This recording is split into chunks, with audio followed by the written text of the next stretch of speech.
If your Google Ads account is suspended because Google is saying that you're doing phishing, then this video is for you. My name is John from StubGroup. We are a premier Google partner and the #1 resource in the world for fixing Google suspensions and policy violations. And this phishing issue, which is a subcategory of Google's unacceptable business practices policy, is something that we've seen popping up a lot, especially recently. And if you don't know what phishing means, we're not talking about casting a fishing line out and grabbing some bass. We're talking about P-H-I-S-H-I-N-G, phishing. This is the idea where you are trying to trick people into giving them their credentials to something. So, for example, one thing that has happened a lot in this last year is that people will spin up ads where they make a page that looks like your Google Ads login page. And so let's say you go and you search for Google Ads login in Google, and you click the first thing that comes up, assuming that that's going to be the Google Ads login page. Well, actually, it's not. It's a page created by someone else who's mimicking Google, and you enter your credentials in there, and now they have your credentials, and they log into your account, and they run new ads to get other people's credentials, and so forth and so on. This is actually a daisy chain attack that we've seen happen a lot this year, and it's still happening right now. We're actually helping at least one advertiser right now who has been subject to that type of problem. So the idea of phishing, again, is just you're pretending to be someone else and getting information from people based upon false pretenses.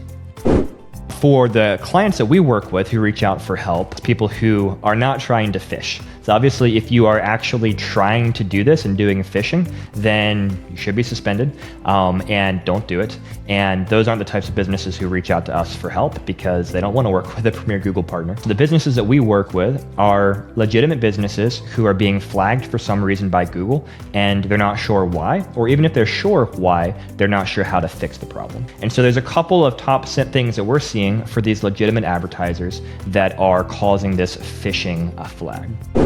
First of all, it's when your account gets compromised and someone with unauthorized access to your account, like in the daisy chain attack that I described, gets access to your account and does create phishing ads from your account, but it's not you trying to do them. It was someone else who hacked into your account.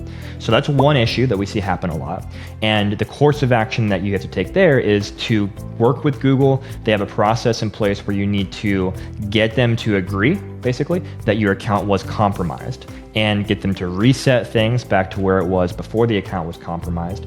And then that will take care generally, or at least give you a foundation to then appeal that phishing suspension. So that's a situation where the account is correctly flagged for phishing because phishing is taking place from your account, but it wasn't you trying to do that phishing. And so you have to go through this compromised account approach. And we've helped a number of advertisers take that type of approach. And if you need help with that, please reach out. We'd love to help. So that is one type of scenario. A second type of a scenario is where there hasn't been a hack. Your account hasn't been accessed by unauthorized users, but Google is saying that you are doing phishing. Sometimes what we'll see happen there is that there wasn't a hack of your ad account, but there may have been a hack of your website.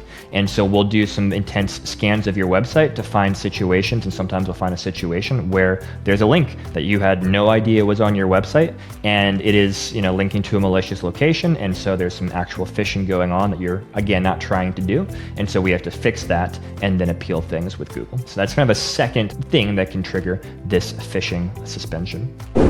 Third, we've seen situations where businesses accidentally put a link into their ad account that they really shouldn't have. So for example, we've seen situations where an advertiser put a link directly to a third-party form that they didn't even mean to put in there.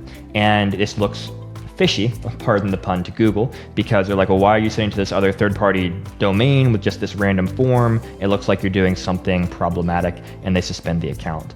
And there you've got to work through the process. You'd like to think there'd be some common sense where you could just be like, oh, Google, sorry, didn't mean to do this. I want to remove this and move on. Unfortunately, it's usually not that easy because Google doesn't always apply common sense to their appeals process. But you got to work through their system to say, hey, we didn't mean to use this link. We're not going to use it in the future, that type of thing. A fourth thing that might happen is that Google might flag something about your website that is not actually malicious. There's not actually been a hack, nothing's been injected, but for some reason, their scanners are flagging it as being problematic. You're more likely to have a suspension for like malicious content if this is what's going on, but sometimes this could fall into this phishing subcategory. And there it's a matter of, again, going through the website, using third-party scanners and things like that we'll use for our clients to try and figure out what is the problem, what is being flagged by Google, and then trying to address that. Sometimes it might mean removing the thing, it might be software, code, a form, whatever, that seems to be triggering things. Sometimes it might be arguing a little bit back and forth with Google to try and get them to stop flagging that thing. But again, there's often something that's going on the page that is causing this. Another reason, not related to any kind of code or links on the website, could be that you're just not doing a good enough job on your website of differentiating yourself from someone else. So for example, in the franchise space, we're seeing issues where franchisees are using a domain name, they're using a logo, things like that are similar to or the same as the franchisor.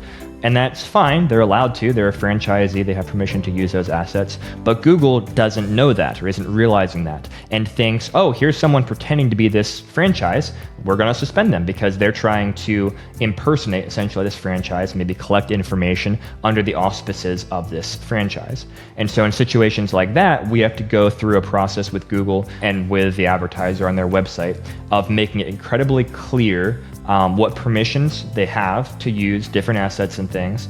And often there's things in the policy pages that we have to do to make things clear. Often there's so much overlap between the franchisor domain and the franchisee that we have to clean things up, get everything in the appropriate domain, and then go to Google along with documentation and say, hey, here's what's actually going on. They're authorized to use these things, etc.